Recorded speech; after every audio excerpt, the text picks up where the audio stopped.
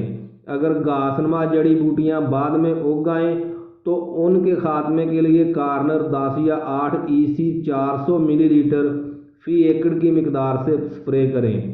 اس میں کیڑوں کا بھی حملہ ہوتا ہے۔ نمبر 1 جو ہے وہ دیمک ہے۔ یہ کیڑا چیونٹی سے مشابہ اور ہلکے زرد رنگ کا ہوتا ہے۔ برانی اور تھر کے علاقہ میں زبردست مسئلہ ہے۔ پودوں کے زیر زمین تنوں اور جڑوں پر زیادہ خشک موسم میں حملہ آور ہوتا ہے۔ حملہ شدہ پودا سوکھ جاتا ہے اور آسانی سے اکھاڑے بھی جا سکتا ہے۔ حملے کی صورت میں یہ ہیلمٹ یا پینل 4 EC 1 سے 1.5 لیٹر فی ایکڑ نکے پر رکھ کر فلڈ کریں۔ ٹوکا فصل پر حملہ کر کے پتوں کو کھا جاتا ہے۔ اس کا جسم مضبوط، مٹیالہ اور تکون ہو جاتا ہے۔ کھالوں، وٹوں اور کھیتوں کو جڑوں بوٹیوں سے پاک رکھیں۔ حملہ کی صورت میں فیوران یا برائفر 3G 8 کلو گرام فی ایکڑ کا چھٹا کریں اور کھیت کو پانی لگا دیں۔ نمبر 3 ہے جی چور کیڑا۔ یہ گہرے بھورے رنگ کی سونڈی ہوتی ہے۔ چھوٹی عمر کی سونڈی کا سر سیاہ اور گردن پر سیاہ دھبا ہوتا ہے۔ پتوں اور تنوں کو کھا جاتی ہے۔ کھالوں، وٹوں اور کھیت کو جڑی بوٹیوں سے پاک رکھنا ہے۔ حملے کی صورت میں فیوران یا برائفر 3G 8 کلو گرام فی ایکڑ کا چھٹا کریں اور فصل کی آب پاشی کریں۔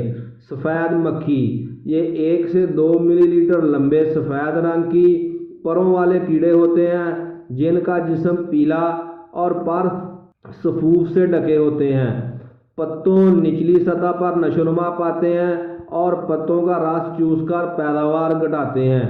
یہ پتوں پر شہد جیسی رطوبت چھوڑتے ہیں جس پر سیاہ رنگ کی فنگس اگاتی ہے، جس سے پتوں کا خوراک بنانے کا عمل متاثر ہوتا ہے۔ مزید برآں یہ کیڑے پودوں پر وائرس پھیلانے کا ذریعہ بنتا ہے۔ حملے کی صورت میں رانی یا بیریئر 200 SL 150 ملی لیٹر فی ایکڑ کے حساب سے اسپرے کریں۔ ڈوڈیوں کا گڑواں، یہ سونڈی انتہائی مراحل میں سفید اور بعد میں سبز ہو جاتی ہے، جس پر سیاہ رنگ کے چھوٹے چھوٹے دھبے ہوتے ہیں۔ پروانے نارنجی رنگ کے ہوتے ہیں۔ فصل کے نرم شگوفوں پر حملہ کر کے پتوں کو سکھا دیتی ہے اور ڈوڈیوں میں داخل ہو کر انہیں اندر سے کھا جاتی ہے۔ حملہ کی صورت میں ٹائم 1.9 EC 200 ملی لیٹر فی ایکڑ کی مقدار سے اسپرے کریں اور حسب ضرورت اسے دہرائیں۔ چست تیلا، یہ کیڑا بہت چست ہوتا ہے، رنگ سبزی مائل ہوتا ہے، پودوں کا رس چوس کر ان میں زہریلے مادے داخل کرتا ہے۔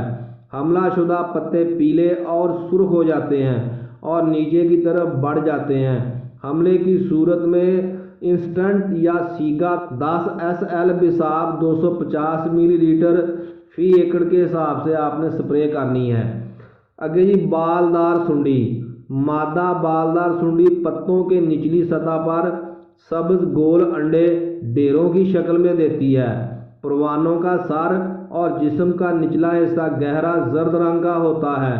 مکمل قد کے سنڈی کے جسم پر لمبے لمبے مٹیالے رنگ کے بال ہوتے ہیں۔ سنڈیاں پتوں، شاخوں اور تنوں کے نرم حصے کھا کر پودوں کو ٹنڈ منڈ کر دیتی ہے۔ فصل پر حملے کی صورت میں ٹائم 1.9 EC 200 ملی لیٹر فی ایکڑ کی مقدار سے آپ نے سپرے کرنی ہے۔ بیماریوں اور ان کا تدارک، یعنی کہ اب جڑ اور تنے کا سران کسے کہتے ہیں۔ اس بیماری میں جڑ اور تنے کا ابتدائی حصہ بھورا اور بعد میں سیاہ ہو جاتا ہے۔ پتے اور کونپلیں مرجھا جاتی ہیں۔ بیماری کے آخری مراحل میں جڑ گل سڑ جاتی ہے اور تنے کا بیمار حصہ پھٹ جاتا ہے جو اندر سے کالے رنگ کا ہوتا ہے۔ اس بیماری کا حملہ جون سے اگست تک ہو سکتا ہے۔ اس بیماری کے حملے سے بچاؤ کے لیے تھائیومیل یا تھائیوفینٹ میتھائل 70 WP 2 کلوگرام زہر بیج لگا کر کاشت کریں۔ کھیت میں حملے کی صورت میں تھائیوفینٹ میتھائل 70 WP 500 گرام فی ایکڑ فلڈ بھی آپ کر سکتے ہیں۔ تلی کا مرجھا جانا، پتوں کا رنگ پیلا ہو جاتا ہے اور پودا مرجھا کر پورے کا پورا سوکھ جاتا ہے۔ حملہ کسی بھی وقت ممکن ہو سکتا ہے۔ اگر کھیت کو پانی کم دیا جائے تو بھی یہ علامات ظاہر ہو سکتی ہیں، لیکن اگر پانی کی کمی سے ایسا ہو تو فصل پانی لگانے کے بعد اصلی حالت میں واپس آ جاتی ہے، لیکن بیماری کے حملے میں یہ ممکن نہیں۔ اس بیماری کے تدارک کے لیے تھائیومیل یا تھائیوفینٹ میتھائل 70 WP 2 گرام فی کلوگرام زہر بیج لگا کر کاشت کریں۔ فصل میں پانی کھڑا نہ ہونا دیں اور نہ ہی پانی کی کمی کا شکار ہونا دیں۔ تلی کا بٹور ہونا، اس بیماری کے حملے کی صورت میں پودوں کا پھلدار حصوں کی رنگوں کا سبز مادہ ختم ہو جاتا ہے اور موٹی سی تہ بن جاتی ہے۔ اس کے علاوہ پھول پھلی بننے سے پہلے گر جاتے ہیں۔ پھولدار حصے سبز، چھوٹے اور مڑے ہوئے پتوں کی شکل اختیار کر لیتے ہیں۔ یہ بیماری ایک کیڑے لیف ہائپر کی وجہ سے پھیلتی ہے۔